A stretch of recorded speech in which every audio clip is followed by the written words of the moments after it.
நீங்க ஸ்டார்ட் பண்ணலாம்ப்பா, அந்த பிரச்சனை இல்லை. அவன் டயர்ட் ஆயிடுச்சான், காலையில் சாப்பிட்டு சோறுங்கிறாங்கப்பா. 2 புள்ளிகள்ப்பா மதுரை, மொத்தம் 7 புள்ளி. எஸ்கே பிரதர்ஸ்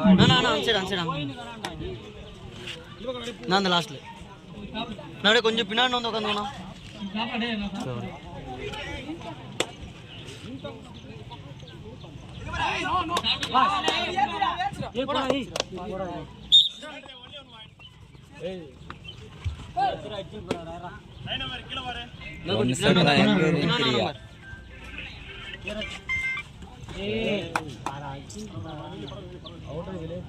அலா